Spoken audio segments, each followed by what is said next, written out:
Hey everyone, and welcome to Co Blueprint. I'm Jeanette Mulvey, the content director of Co from the U.S. Chamber of Commerce. Today, we're talking about starting a new business or pivoting an existing business to deal with this pandemic. So thank you so much for joining us today. Listen, we know this is a really challenging time for small businesses, and that's why we created this series. We want to help you rebuild your business or build a new one and come out of this on the other side stronger and better than ever. So each episode, we bring you small business experts and small business owners who share their strategies and insights and experiences with you to help you do just that. So before I introduce today's panel, I just have a few housekeeping notes to go over with you. So first, we want to know where you are in terms of your business and how you're doing. So we'll be asking you a few different poll questions throughout the episode, and you can keep your eyes on the right side of your screen. So our first question for you is, where are you in your business journey? So you can answer that now, and I will reveal those answers later in the event. The second thing I wanted to tell you is we will be doing an audience Q&A later, so you can type your questions in on the right side anytime. And if you see a question you like, hit the thumbs up button to upvote it, because that will move it to the top of the list, and I'll ask for this first. And lastly, I would like to thank our presenting sponsor, Chase for Business, as well as our supporting sponsors, ADP, FedEx, MetLife, and Square. And I'd like to thank our chamber partner today, the Detroit Regional Chamber.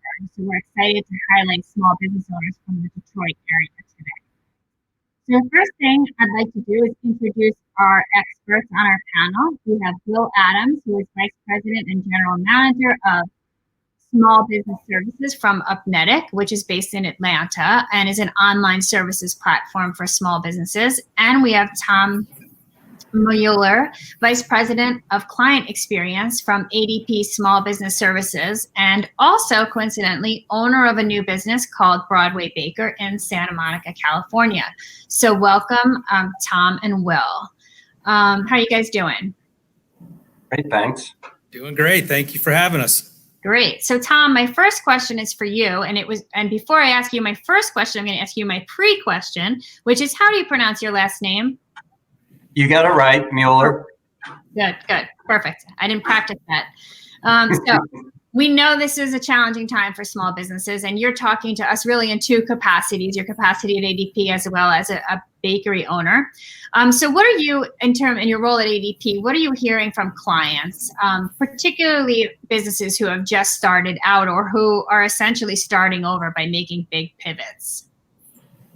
Yeah, the top three questions or categories that we're seeing questions now is really about, the first one is focused on how do they keep their employees safe. So they're really trying to figure out what's the protocol, what are they required to do, whether that's through state action, health action, and then also best practices. What are other companies doing that ultimately keep their employees safe, that can then lead to make their customers feel comfortable? The second is how to keep current with all the changes. Every day something's different, some new rules, some new changes, whether it's coming from the federal level, the state level, the county level. So it's all about how do I get that, and constantly wanting to know what's coming up, what do we hear, what's going to be next. And then the last is about creating a plan of what if scenarios. What do I do if an employee is exposed to COVID, or they have it, or my sales start dropping and I need to reduce staff? Do I hire? Do I terminate? Do I lay off? Things like that. So those are probably the top three that we're seeing today. Yeah. Have you seen an evolution in sort of what the concerns were in the beginning and how they are evolving over time? How are they different maybe now than they were a few months ago? The beginning, it was all about what am I allowed to do? So it's trying to navigate through what can I do based on my state? What do I have to do? So all the new health and sanitation regulations. And then also getting insights around what am I personally as a small business owner, what am I comfortable doing given here are my restrictions, or here's my playing field, what am I willing to do?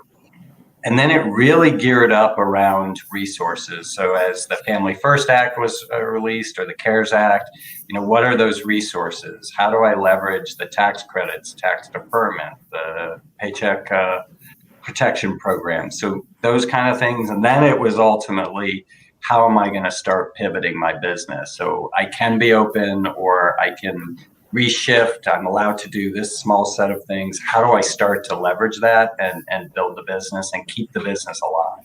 Yeah, I think I've seen a similar evolution, and it's constantly changing. So Will, why don't you walk us through the steps that a business owner needs to take when they're deciding when and how to open a business? And I think particularly at this time when you think no one would be opening a business, but we know people are. No, they are. And I know we have, you guys have lined up some interesting stories for some small business owners that have done exactly that, and definitely going to be interesting to kind of hear their journey. I think really it comes down to now and moving forward.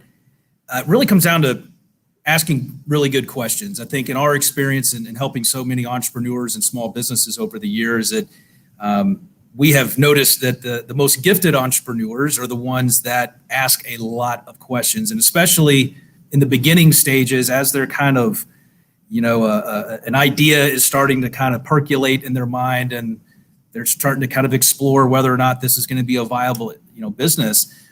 And really, I think the three questions that I would hone in on the most, number one is going to be, what are you most interested in? Number two, what are you really good at? What kind of experiences do you have, maybe in your current role or your current profession that could translate into a new business?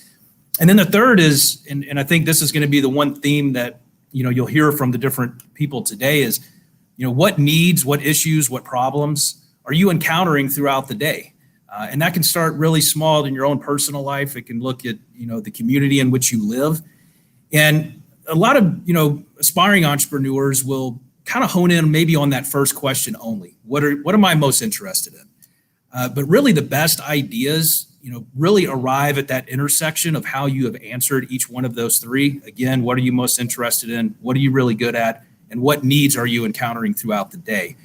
And once you've kind of gone through that process and you've kind of triangulated on a couple ideas, maybe it's one idea that you're really, excited about, kind of that next step is, before you get to the point of doing a business plan, before you get to the point of moving forward and, securing a domain name and all of those other tactical things, spend some more time, again, brainstorming in various scenarios of how you would go and execute that business. How would you deliver that product or service?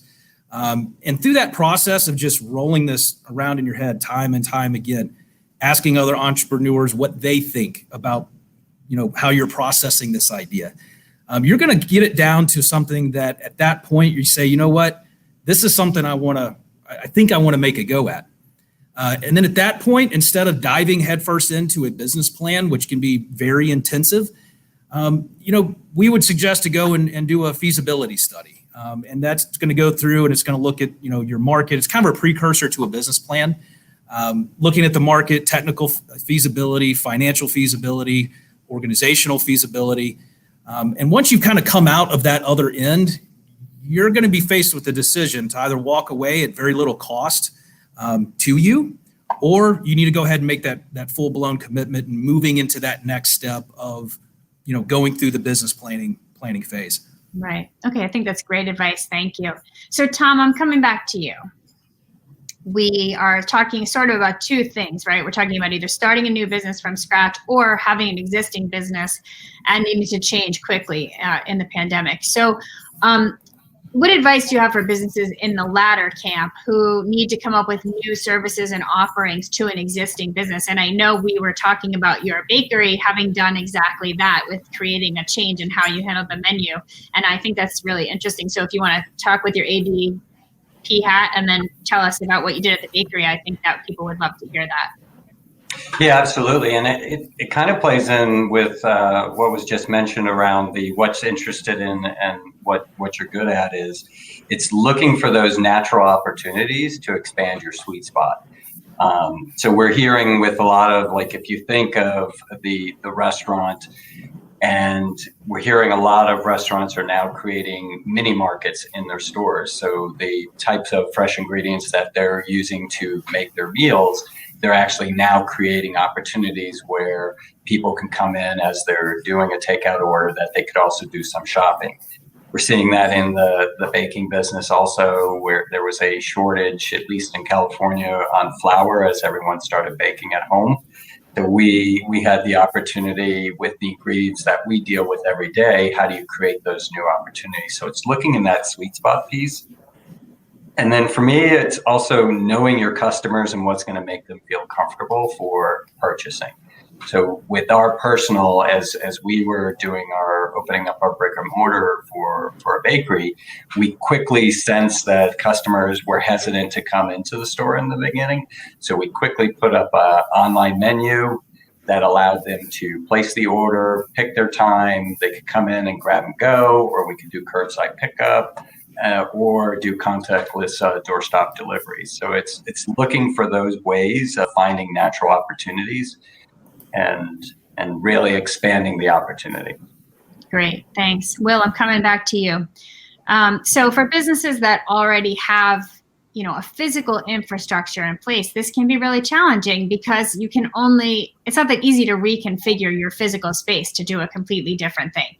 So do you have any thoughts about that, about how to adapt or reconfigure or repurpose physical infrastructure? No, it's a great question. And I know, Tom kind of alluded to some of the things that he's done with the bake shop. And I think for me, probably the most interesting example is gyms. I think that it's safe to say that most of us on this session today are probably not going to be the most comfortable going inside a closed off space, exercising, breathing heavily in close quarters with other people during a pandemic. And it's been really interesting to watch how, different organizations in that space have kind of responded. And one that I think is a really good illustrative example of Tom kind of mentioned it, meeting consumers where they are. And I think one of the interesting examples in that space is a company called Smart Health Clubs. They immediately pivoted to taking what would traditionally be done inside a gym setting. So if it's, different instructor-led training sessions or exercise sessions, they simply moved that into an online environment, both through just, leveraging video, live streams, Zooms, and then evolved quickly into using an app to do that. But instead of stopping there, they also identified, as Tom mentioned just a minute ago, new opportunities that have been brought about by the change that we're all experiencing right now. So they went and started saying, okay, well, hey, some of these members who were working out in our gyms, they're now doing it at home, but they don't have some of the same equipment that we've offered them inside our gyms. So they recognize an opportunity to partner with gyms, other gyms that are sitting idle, their equipment's not being used, and they need some cash injection to kind of keep the business afloat as they continue to navigate. So they opened up kind of a secondary business of basically buying and selling idle gym equipment from idle gyms and then selling that to the members of their online programs. So again, instead of just solving for that initial gym membership crisis by shifting it to online, they also opened up a brand new market to generate a second line of revenue for them. And I think that's just a really solid example of what Tom had mentioned, which is meeting your consumers where they are and where they're at right now. They're at home. So what can we do from a service perspective to go meet them there? Yeah, that's a really great example. Thank you. Tom, as you know, as we all know, no matter how much we adapt and evolve,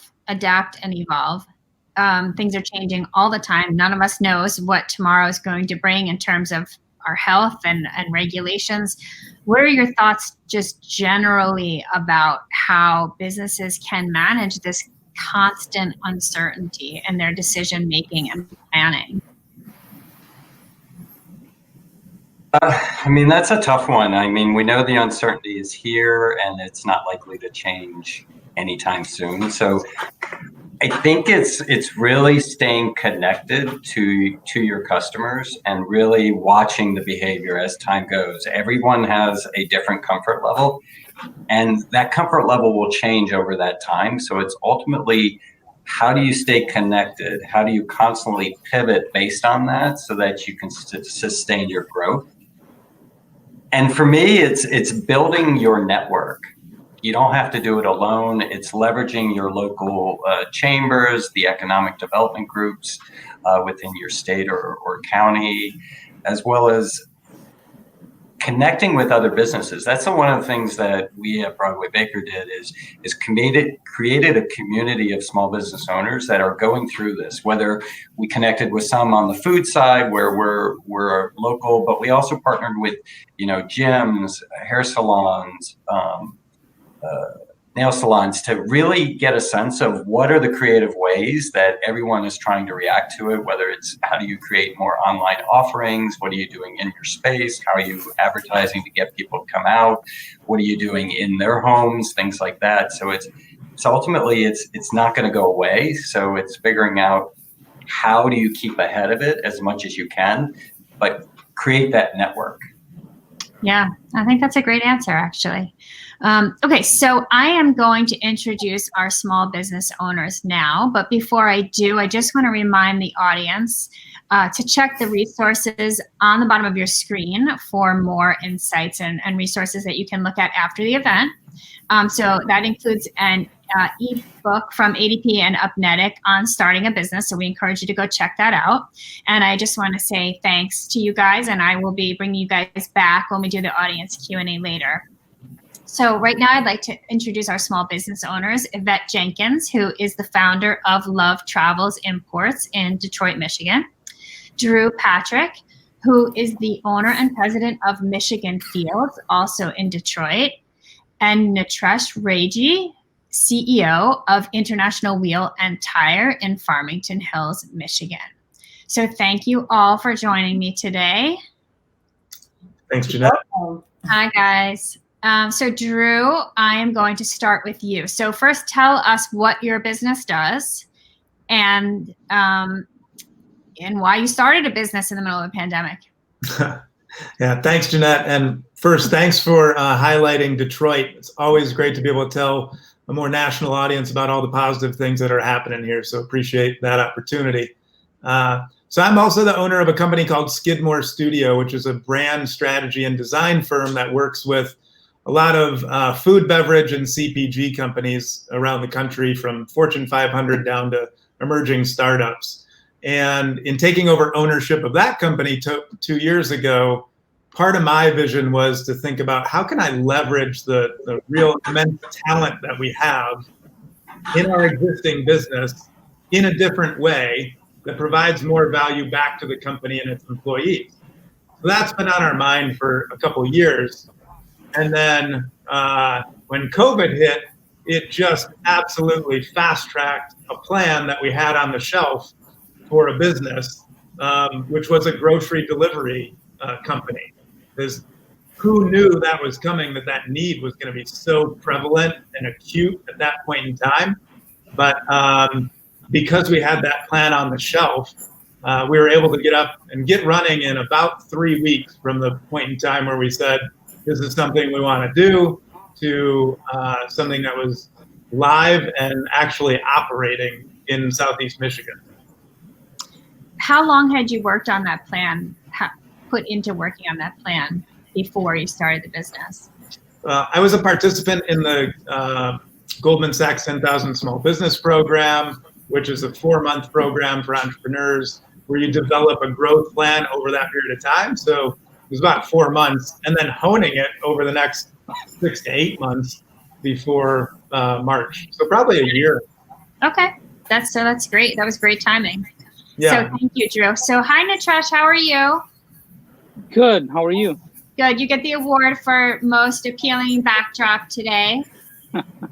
Thank you for joining. Thank you. I'm actually on vacation, so. Yeah, thank you for joining us during your vacation. So your business has been around for a long time, but you have made some major changes during the pandemic. So tell us first what your business normally does, although Wheel and Tire probably gives it away. And then tell us about the shift that you've made. Yeah, so this business, International Wheel and Tire, was part of another engineering company that has been around since the 80s. And we're an automation company. We do special purpose machinery, vision systems, conveyance, tracking for plants. All OEMs, we're tier ones to like Ford, GM, Chrysler, Honda, your tire companies, Bridgestone, Goodyear, Michelin, all those guys. So we have a team, we have a factory where we build these machines, automation in Farmington Hills. We have offices, several in Europe, also Asia, China.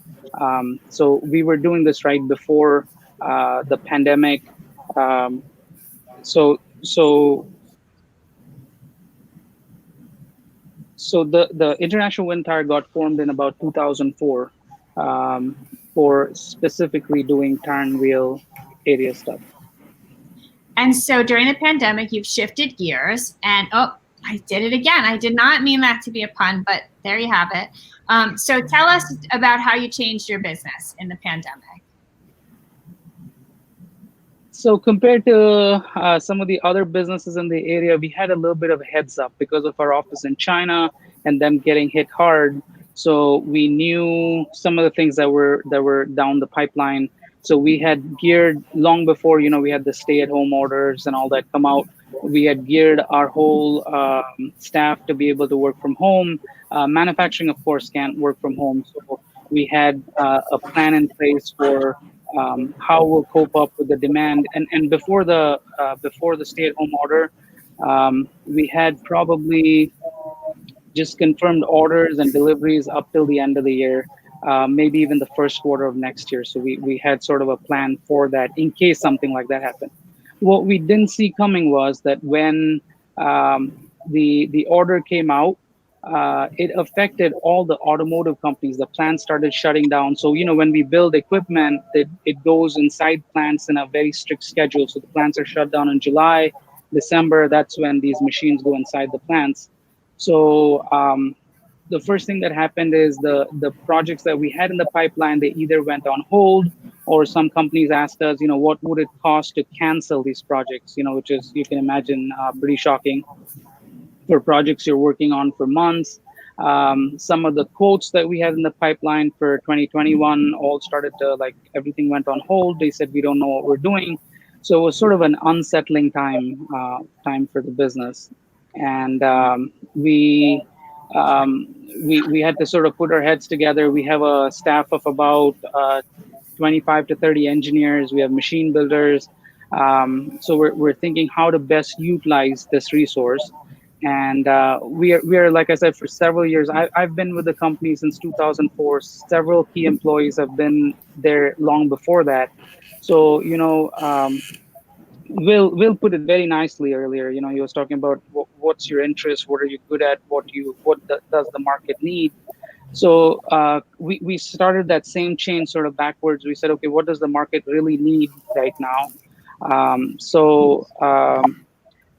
We took that opportunity to pivot, like you were saying, to get into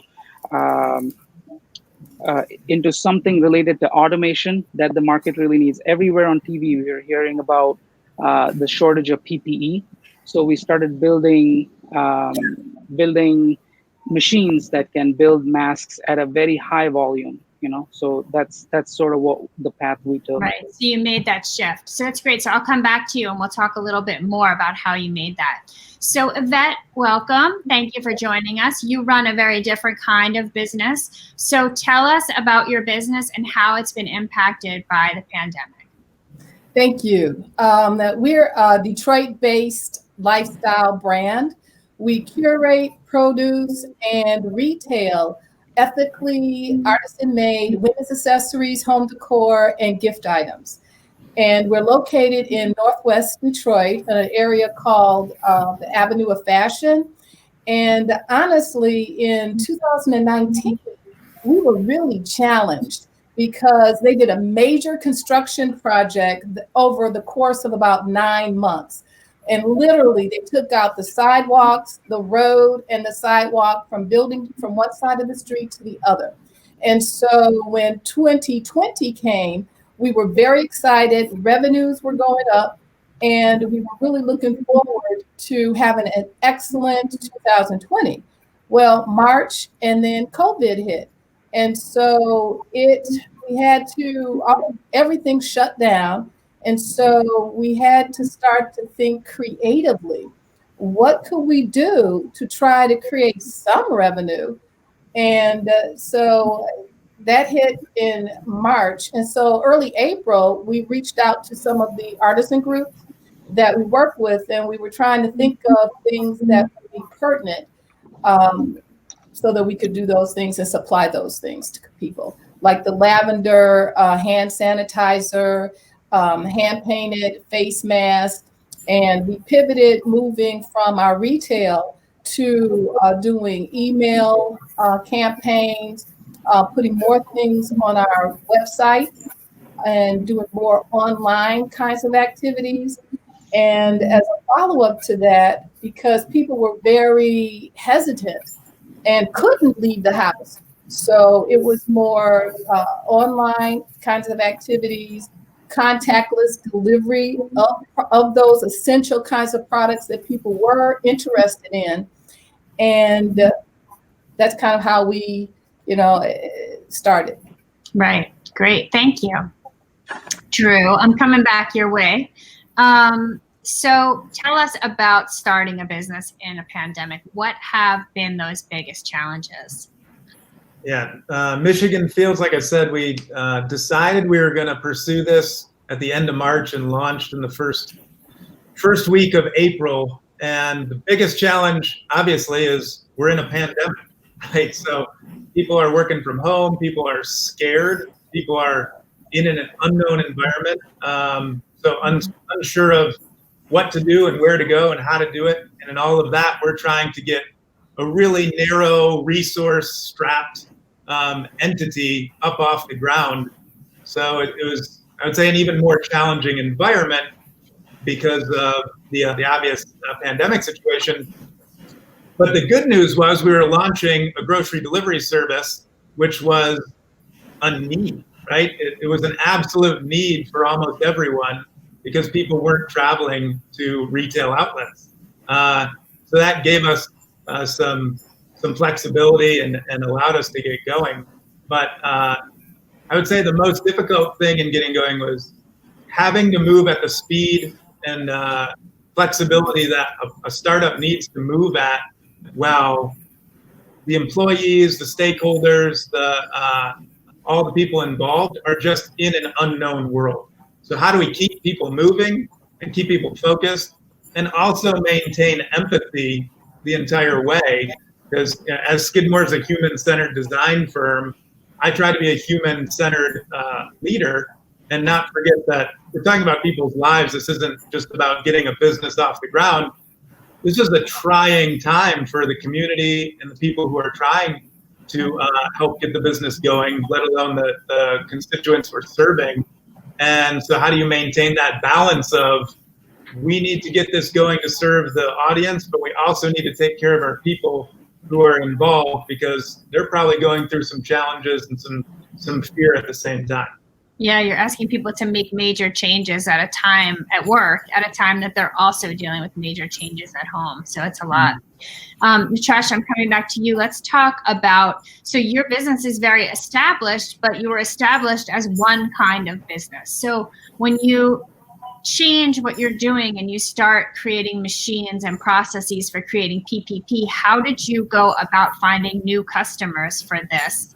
Because it's a completely different customer. 100%. This was probably the hardest part of everything. So when you have to keep, when we started our efforts, probably in February, March, doing the designs, and at the peak of it, there was so much demand for these masks, and we are always a B2B company. We're dealing with these large OEMs. We're not B2C. We don't deal with distributors. We don't have all that infrastructure. But we were foolishly thinking, you build and they will come, right? So we build these nice machines. We have plans to build, we can actually produce up to 8 million masks a month. So these are high-speed, fully automated machines. which we thought, will sort of the whole of the states, everyone's asking for these masks. Large companies are investing in these, so this will be great. But then as we came to a maturity where we're ready to sell the machines, we're selling these masks, it took about 2.5, 3 months, and the market had changed quite a bit. So I've spent probably the last maybe month and a half or 2 months just understanding how the distribution channel works in the medical side of things, what kind of FDA, what the 510K, the FDA requirements for the mask producers, what are they, what kind of certifications you need to get. I think Tom touched on this earlier about trying to work with, in our case, like the MEDC, whatever your state and federal government, they offer lots of different services for people. For people trying to start up new businesses, existing businesses looking to diversify, they have been very, very good resources for us. Local chambers. We have the state of Michigan has Pure Michigan Business Connect. That's a good resource if you're in Michigan to help find other people who are working on PPE type. They've set up actually separate portals for all this. So we've been doing that. Just would advise anyone to almost as soon as you're starting with your product or service, simultaneously start looking into these resources and make sure that you have customers ready to go when your product launches. Right. Thank you. That's great advice. So Yvette, you also have had to change the way you deal with customers, which we talked about before, but you have a whole other side of your business that involved traveling to meet with your suppliers, who are the artists that make your products. So how has that part of your business changed? Well, a good part of our business really is about people and having relationships. And I think that has been a really key thing as we've navigated these uncharted waters, is that we had built these relationships, trusted relationships with the artisan groups. And, a big part of our passion is to make sure that these people have income. And I would say technology really made a huge difference in how we were able to work with them. WhatsApp has been my friend, and it gives us the way to quickly be able to communicate, share information, and you can talk internationally without it being any kind of issue and problem. And so we were able to do like small batch, be flexible, and move pretty quickly. For example, I had one artisan group, because in those areas, they're not considered essential workers. And so when everything shut down, it really had a huge impact on them. And so I had to be able to work with one group. If they couldn't do things, be able to be flexible and work with another group. And I was just really blessed, I think, with the sense of community that my customers have, because they have bought into this as well, with working with and buying the products that these individuals make.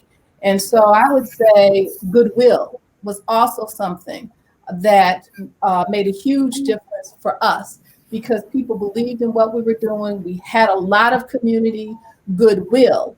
And, I think that is what at least has helped us so far deal with these kinds of things. Great. Thank you. True. A lot of people had to pivot or evolve their business to adapt in the pandemic. You are going to be in the position of having to evolve and adapt your business out of a pandemic. So you were born into serving a need that came out of the pandemic. So what is your vision for how you will have to change and evolve as the pandemic recedes and things go back to normal? It's something we're already seeing. We're needing to transition how we go about finding customers and building our customer base. Like I mentioned earlier, launching grocery delivery in April, what we were doing was an absolute need. And now it's already shifting to a convenience or a desire for a niche audience. So we saw April and May as just great months right out of the gate. And then tapered off a bit in June and July, and now we're ramping back up after having had to build a customer base of our own, because people are already going back to grocery stores in a different way they did before. So yeah, we're now needing to learn how to really build a customer base of our own in a more traditional way. But we're going to, like any startup, we're gonna stay true to our core and our purpose, which is to nourish our local community through local food. All of the products we carry are from Michigan, but how we do that exactly and exactly what we carry may evolve over time. And we're just going to leverage the brand and this last mile local delivery logistics operation that we're setting up in order to serve that core purpose we've defined in the best way, and stay nimble and shift as the environment changes, because we know it's going to change. And that's something I think has helped us be successful to date, is just to keep a positive attitude regardless and keep moving forward. And that's what's allowed us to get here and what will allow us to be successful going forward, I believe. Thank you. Nitresh, I have one more question, and it is for you before we go to the audience Q&A.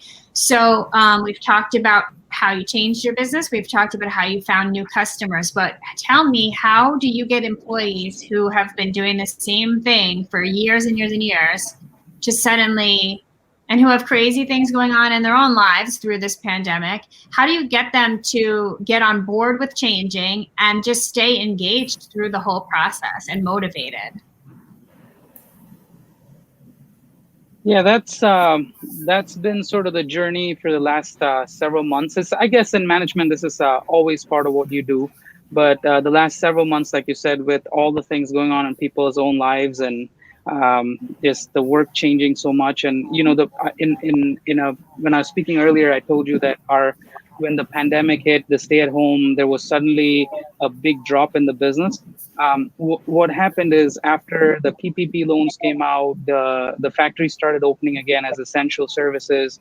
All that business sort of came back up again, and so it's in a way, it's very easy to motivate people in the time of a crisis, because everyone knows what is to be done. Our team has worked together for a long time.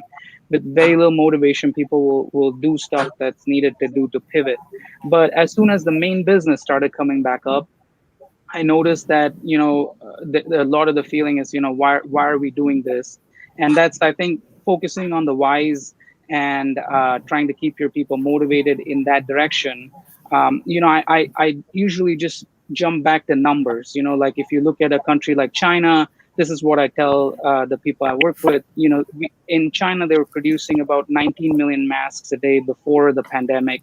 They, in a very short period of time, 2 months, 3 months, their capacity went up to a couple hundred by some sources, a couple 100 million a day. That's how quickly they were able to scale up. So, one thing is saying that we are also very good in manufacturing, and one thing is doing it. So I sort of kept reminding the people that, look, this is a great business. This is something great we're doing, but it's also very important for our nation. So imagine if this is a pandemic, but imagine if there's a war, if there's something else. We can't wait for these supplies to come to our country from the outside. So what is it that we can do here locally? What is it that we can do? And I found this to be something that everyone can get behind. And so that's one of the key ways. It's just like, we were talking earlier, the panel was just talking, and, to motivate people to wear masks. If you can tell them that this is something kind that you're doing for others, people around you, they're much more likely to wear a mask than let's say if you were to say, okay, this is the rule and you have to wear it. So that's kind of what we've been doing. Great, thank you. So thank you all so much. We are going to go to the audience Q&A in a second, but first we're going to look at our poll results. So our first question to our audience was just where they are in their business journey. So let's see what kind of answers we got to them. So a lot of our audience is already in business, but a big chunk, 36%, are pivoting, and then we have some new businesses as well. So I think that's good to know who our audience is. I'm going to ask the audience a second question, and we are going to watch their answers in real time. So the next question is about how you would characterize your business right now in terms of reopening status. So you can see your answer options there. So if you guys can vote. So, okay.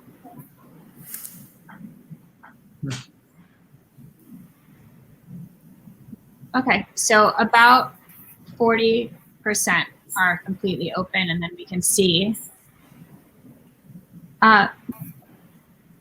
very few are closed. So that's the good news, right? We know that most of our audience is running their business in some capacity. So thank you to the audience for voting. So we're going to go to the audience Q&A now.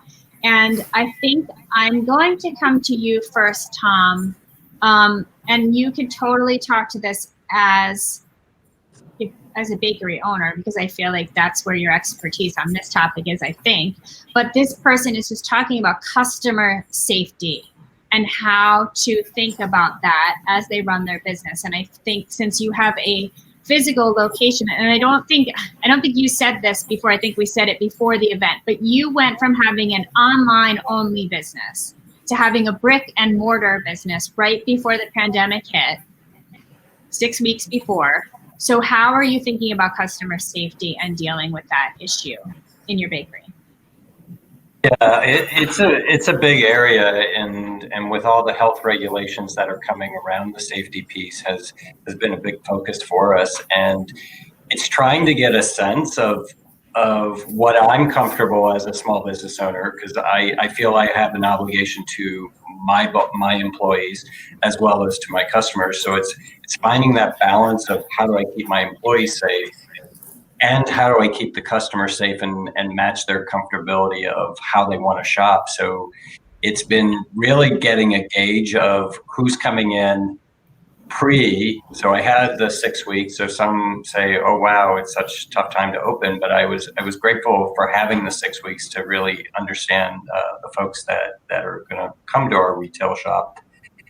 And it's pivoting to adapt to both those that are more comfortable and those that are less. So it's around the contactless delivery, doorstop delivery, curbside pickup, online grab and go.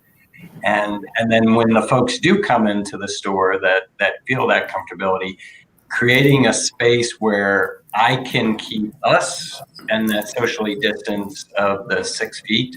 And how do I keep that 6 feet for the customer and myself, but then also making sure that I can manage the traffic in the store and then also outside waiting to come in. So it's a constant battle of how do you do it? And that's where leveraging other businesses and how they are doing it and what they're doing, whether they're doing temp checks, whether they're doing, surveys on how you keep them in line and the 6 feet. So it's a tough area, and the rules are constantly changing of what you have to give to your customers as far as the ability to sanitize, hand sanitizer, or wash their hands and things like that. It's a lot to do, but I found partnering with other businesses so that we do it collaboratively has been the most beneficial for us. So do you feel like you're creating an expectation among customers in your area if businesses are working together to create a similar experience across businesses? I think so. And it's the whole, how do you maintain the 6 feet? And as they're going from company to company, small business to small business, you're starting to get used to those norms.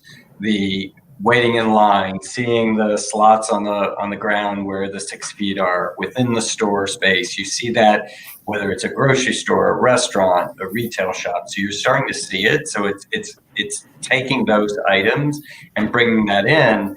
But then you also have to think about your customer base and how they want to interact with you. So we have folks that are very comfortable coming into the store. So I have to account for that and controlling the safety of my employees. We're an open bakery, so we have no walls. Everything's out in the open.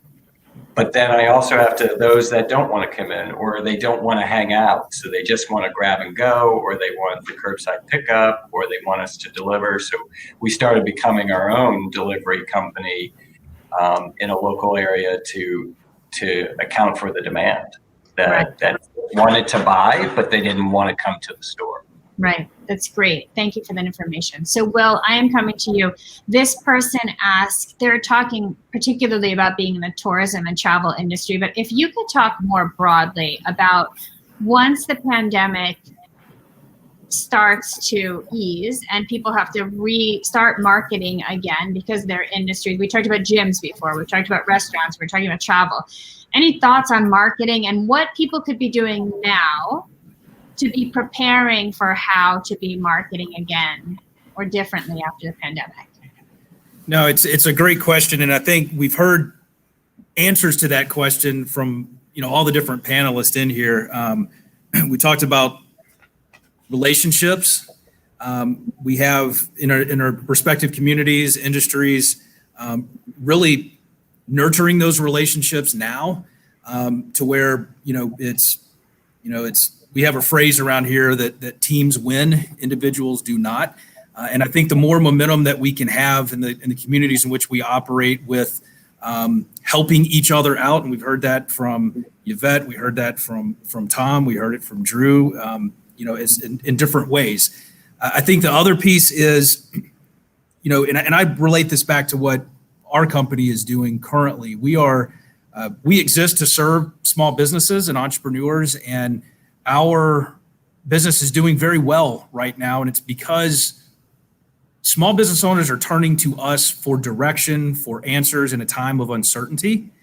And I think from a marketing perspective, all of us have shared on this, and everybody watching, we're all kind of facing the same monster right now, and it's a monster of uncertainty. The biggest strength that we all have, and in my opinion, one of the most competitive advantages that we have is our ability to be nimble, to be fast, to change and pivot quickly. And when you compare that to what I would call your entrenched incumbents, we have an underdog advantage to do laps around some of the larger, more established competitors. And I think one way that we can do that is as we start now and then as we pivot towards the future is becoming that, not that we have or will ever have all of the answers, but the travel question, for example, if you're in the travel industry, tourism industry, there is a pent-up demand for people to be traveling. People want to travel, but they want to do it safely. They want to know what kind of provisions are going to be in place. What should they expect when they arrive at a hotel? Or is there a quarantine period if I go to a different country? So becoming kind of that expert from a marketing perspective, being the authority of if you are looking to travel, come to us because we are doing the pre-work. We understand the markets in which you are going into. We're going to assemble a plan for you. So you're going to be marketing on your expertise of having some answers and some direction for people to move forward in their business. Great. Thanks, Will. I have a question, Yvette, specifically about retail. Mm-hmm. Let me find it here. Okay. So for retail businesses that have pivoted from brick and mortar to online, what are some ways to leverage relationships and networks with local chambers of commerce when their focus is on local brick and mortar businesses? So, yeah. And you could talk about that more broadly. You don't even have to talk specifically about chambers of commerce, but just when you've gone online versus physical, how do you build those relationships? I think one key thing is communication. And I can share some things that I've done here in Detroit. We have a pretty strong small business ecosystem, and those organizations are very motivated to help small businesses in the community. So they have all kinds of networks that are available to them. So I frequently feed them information about the things that I'm doing, the email blasts that I'm sending out. And, and another thing I would say would be your local neighborhood associations. Where we're located, we have about 5 or 6 very active community organizations. All of these organizations have a newsletter, which is either electronic or hard copy. and they are looking to really support those businesses located within their communities. And so they have been very instrumental in getting information out, reposting any kind of social media that I put out, etc. They've been, so I would recommend taking that strategy. Look at those kinds of organizations as well. One of the things that I've done is do a pre-order strategy.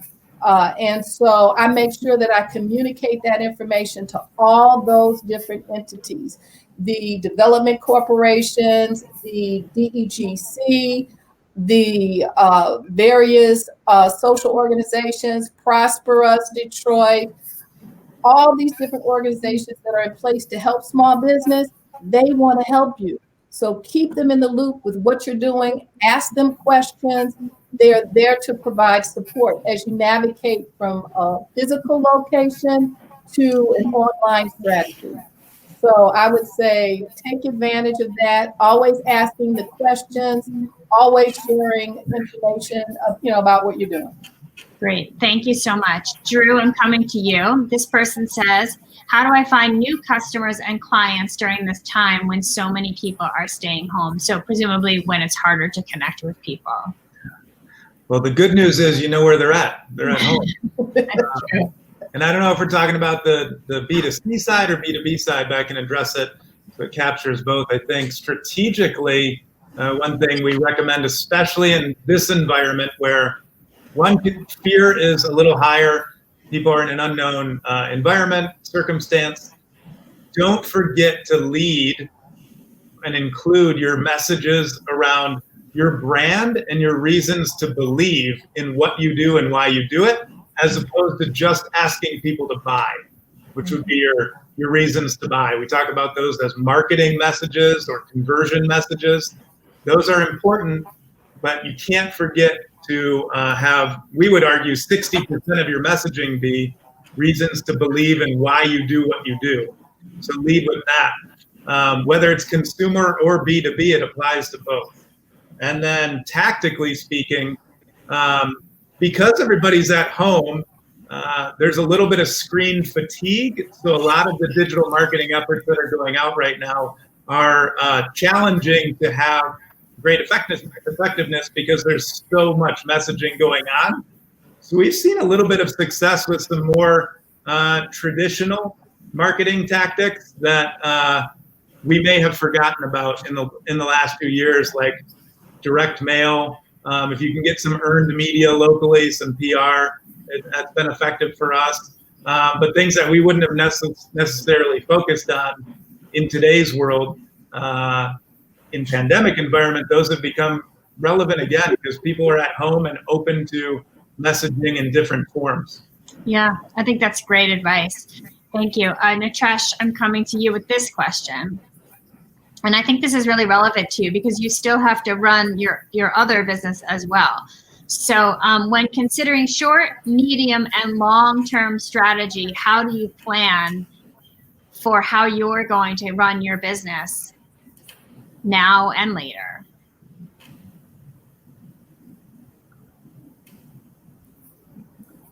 I think that you are on that's mute. a great question. So I think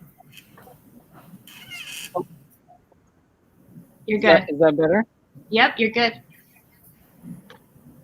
Oh, so that's a great question. I mean, the short, medium, long-term strategy, as you have in a running business, and then something like this happens, it requires you to sort of react quickly.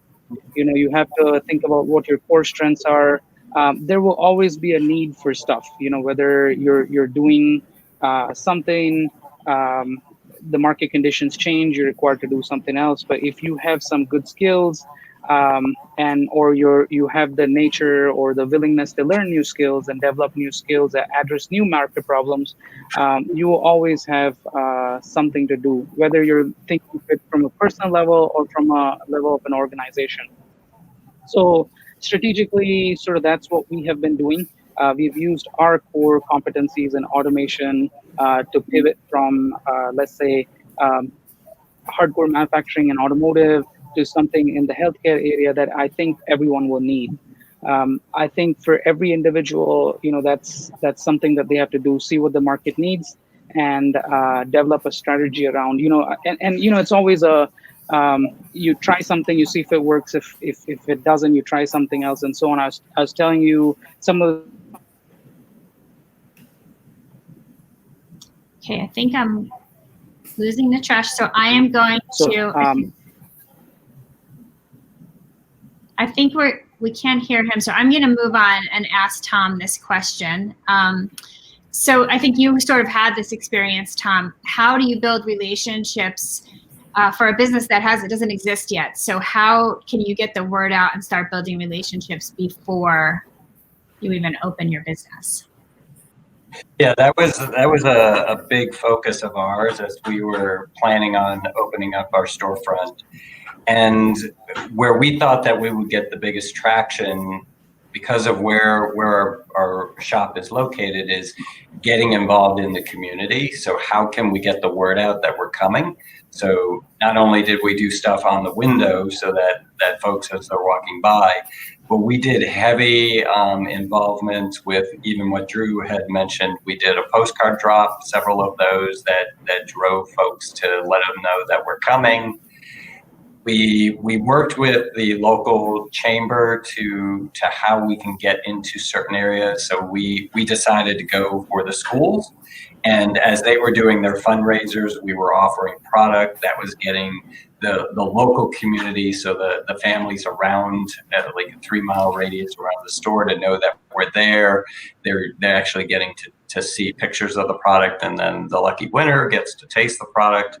So we did that, and we also started engaging in the Nextdoor app in Santa Monica. It's a big deal. So we started, creating some hype in there that we're coming, and then once we launched the opening, as well as similar to what Drew mentioned, is the local media and really doing a lot of posting around the process and what it takes to start a food business in Santa Monica with all the health and city the rules and regulations and the permitting process and creating blogs in that area so that people could be part of the journey, so that when we finally opened, they were like coming in and saying, "Oh my God, you're open," and becoming our regulars. Right. So I'm glad I asked you that question because you had a great answer. So Will, we are at time, so I'm going to ask you, what are the top 3 tools that someone needs to start a small business right now? All right. Well, I will give you. I'll give you one that we're finding tremendous power in right now, and it's free for everybody to use.